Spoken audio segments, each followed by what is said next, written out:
I think at this point, the Detroit Red Wings should be thanking their lucky stars at a number of things. Firstly, it's that help is on the way. Secondly, it's that said help is actually unaffected by the current tribulations of the team. And thirdly, seems like this guy can potentially help out the Red Wings for a long, long time.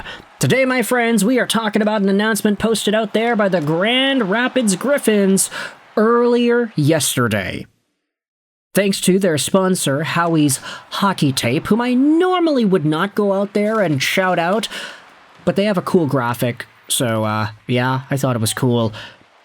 AHL Player of the Week, Sebastian Cossa, who went 3-0 in the most recent week's worth of games with a 1.33 goals against, a 9.45 save percentage, and 1 shutout.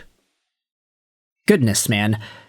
The Detroit Red Wings are in some pretty good hands when it comes to goaltending, and it's not just because of Sebastian Cossa. You look at who is in the system. I mean, okay, Carter Gielander, I didn't think I'd mention his name right off the bat, but he's been looking pretty okay so far this season. Maybe not the best in the ECHL, but he actually had a pretty good Grand Rapids Griffins stint.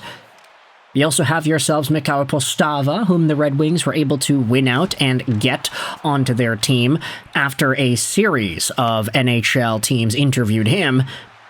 And then Sebastian Cossa, with a 9.42 save percentage in 9 games, leads the Griffins in all goaltender statistical categories, not to mention Trey Augustine, who is chilling in the NCAA and who is also expected to becoming great too. I will say, for all the tribulations the Red Wings exhibit with the main squad when it comes to goaltending, the fact that there are so many positive quality goaltenders that are developing and going on their own path, nobody's being rushed, it is so refreshing to see. And I think part of me does wonder, hey, the contrast is quite heavy, isn't it? Red Wings goaltending, in the now, isn't really doing all too hot. You talk about Gibson, talk about Talbot, these guys have been problematic to say the least this season. But the AHL has some good names, the NCAA has a name or two. I mean, the Red Wings can't run with Talbot and Gibson forever, can't they? And so, I get that you can say that there is wonder at what can be for the Red Wings and their net-minding situation, and it does open the door to asking whether or not maybe Sebastian Cossa should be given a shot this season. Maybe he can go on some sort of a Jordan Binnington-like run in 2019. Maybe he can be the Matt Murray of this generation, where he just gets called up and then all of a sudden, wait a minute, he's amazing, and he backstops the Red Wings to prosperity in the first year of his NHL career.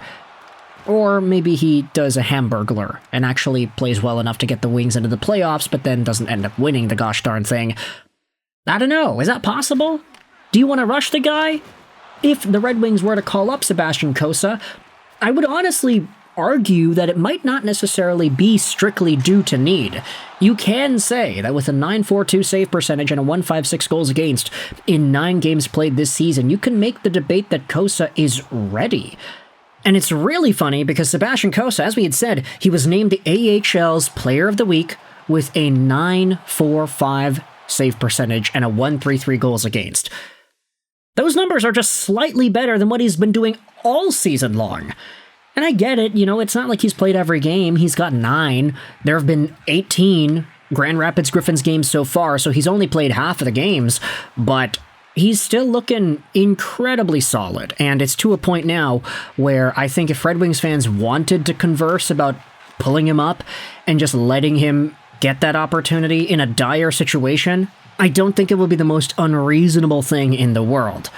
Now, you can say that calling up Sebastian Cossa and hoping that he can replicate the success he has had in the AHL in the NHL at this point, with this Red Wings team in front of him, you can say that's a bad move, and I would not necessarily disagree.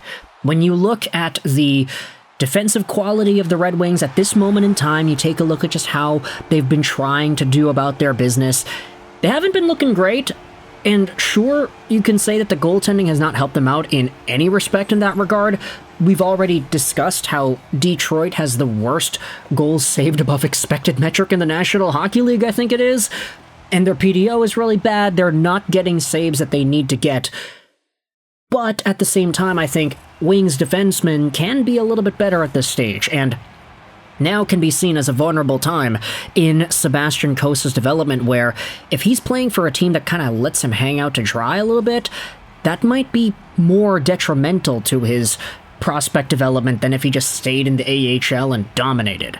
Because if he's able to stay in the AHL and dominate, then that's fine. Let him do that. Just be confident in the guy that's already there. But if you want to climb some of these other mountains, you want to give more of an opportunity to the other goaltenders that are in Grand Rapids, and you want to see if Cossa can sustain at the national level, then maybe giving him an opportunity, a small sample size, isn't the worst idea in the world. Heck, it can't be worse than John Gibson at the moment, right? And besides, at the end of the day, the guy's 23 years old. You know how long it takes for goalies to make the NHL and actually establish themselves as some of the top players in the world at that position? They don't usually come in when they're 18, 19, 20 like some of these other players. No, goaltenders take a lot more time to develop.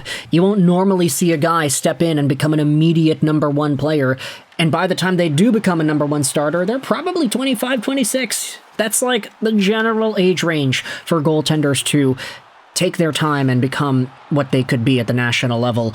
Now, there are, of course, other options and other young guys who have started to look super good and who have been dominant in a way that maybe we kind of expected out of them.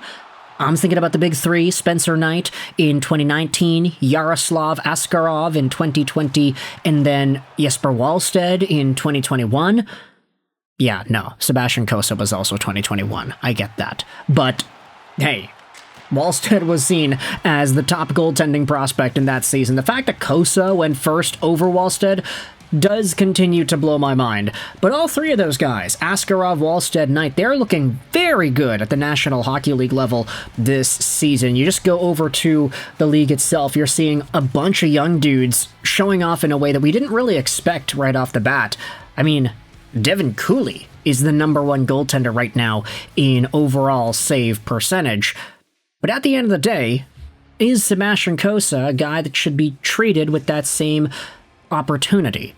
Do you look at San Jose and say, yeah, look at that, Askarov is playing. He's got a .910 save percentage so far.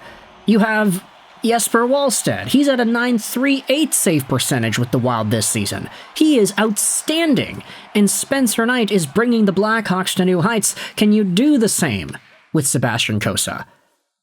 I mean, I guess technically you should be able to, since they're all kind of in the same age range there. But then again, do the Red Wings need to do this? And do you want to dethrone one of Talbot or Gibson by giving their opportunity to one of these younger guys? What kind of message does that send, I wonder?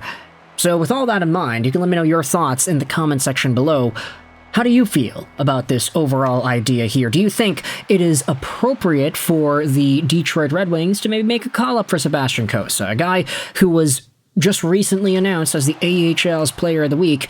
He's been dominant all season long. Question is, will he continue to dominate if and when he gets called up to the Detroit Red Wings, whether that's this season or beyond? Let me know your thoughts in the comment section below. I hope you enjoyed this British Roll 9, and bye.